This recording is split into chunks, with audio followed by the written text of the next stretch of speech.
우리 몸이 보내는 신호들, 가끔은 너무 복잡하고 헷갈릴 때가 있죠. 어떨 땐 너무 과한 것 같고, 또 어떨 땐 뭔가 부족한 것 같고요.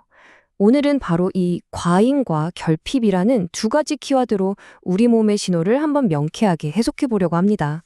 어떨 땐 갑자기 확 아팠다가 또 어떨 땐 오랫동안 은근히 피곤하고 완전히 다른 이 두 상태.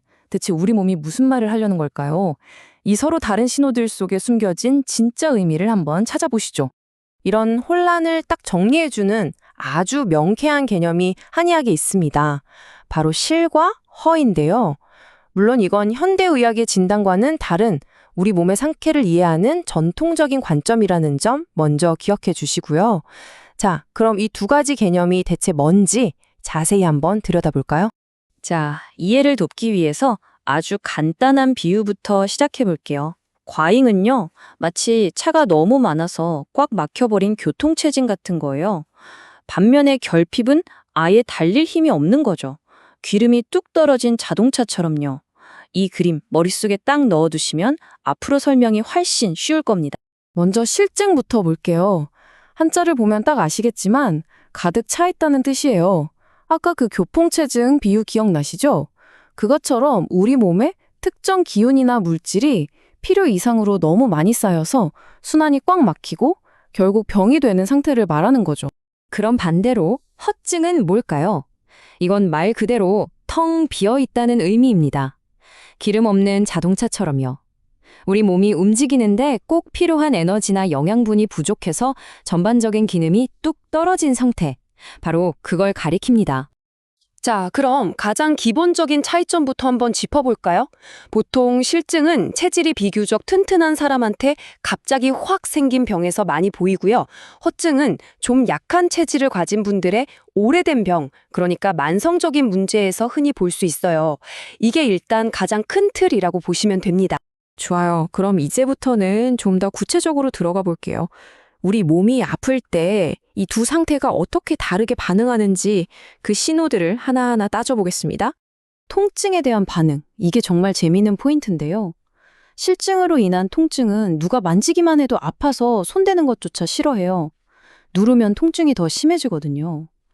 그런데 허증의 통증은 진짜 신기하게도 누가 지그시 눌러주거나 마사지를 해주면 오히려 시원하다 하면서 편안하게 느낀다는 거죠. 완전히 정반대죠.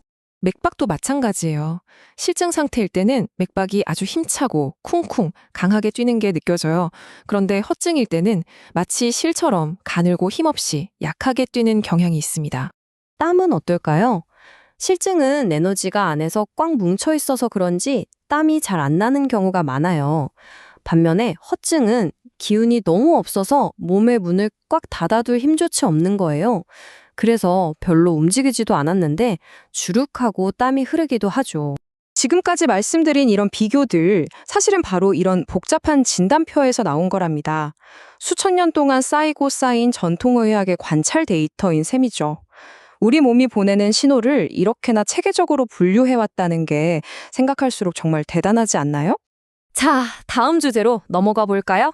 이번에는 운동이나 식사처럼 우리 일상생활 속에서 찾을 수 있는 단서들을 한번 살펴보겠습니다.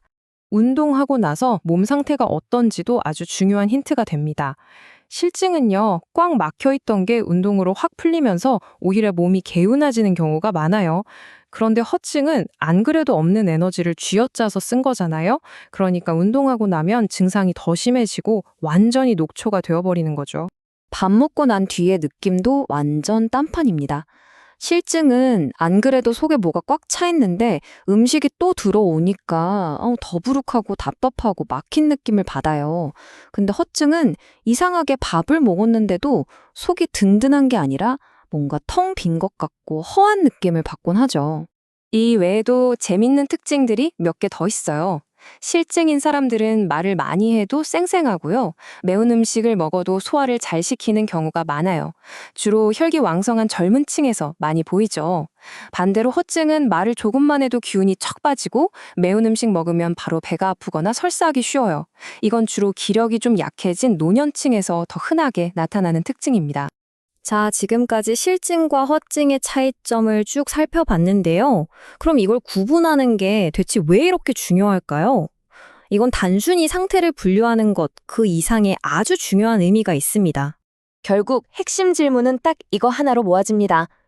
지금 내 몸의 이 문제, 과연 무언가 넘쳐서 생긴 걸까? 아니면 모자라서 생긴 걸까? 바로 이 질문에 대한 답이 모든 치료의 출발점이 되는 겁니다. 이 구분이 왜 그렇게 중요하냐면요. 이게 바로 치료의 방향을 결정하는 첫 단추이기 때문이에요. 실증이냐 허증이냐에 따라서 접근법이 완전히 180도 달라지거든요. 자, 이 과정을 보세요. 아주 명쾌하죠? 첫째, 내 몸이 보내는 신호와 증상들을 잘 관찰해요. 둘째, 그 패턴을 보고 이게 실증인지 허증인지 분류하는 거죠. 그리고 마지막 셋째, 전략을 선택합니다. 실증이면 넘치는 걸 덜어내고 허증이면 부족한 걸 채워주는 거예요. 정말 논리적이지 않나요? 그러니까 이 모든 과정의 최종 목표는 단순히 두통 없애고 소화 안 되는 거 해결하고 이런 증상 하나하나를 없애는 게 아니에요. 우리 몸이라는 이 거대한 시스템 전체에 깨진 균형을 다시 바로잡는 것. 그게 진짜 목표인 거죠. 우리 몸의 소리에 귀 기울이는 건 사실 하나의 기술 같아요. 꾸준한 연습이 필요하죠. 오늘 우리가 함께 살펴본 여러 신호들 중에서 여러분은 이제 어떤 신호에 조금 더 주의를 기울여 보고 싶으신가요? 그 작은 관심 하나가 내 건강을 지키는 가장 중요한 첫걸음이 될 수 있을 겁니다.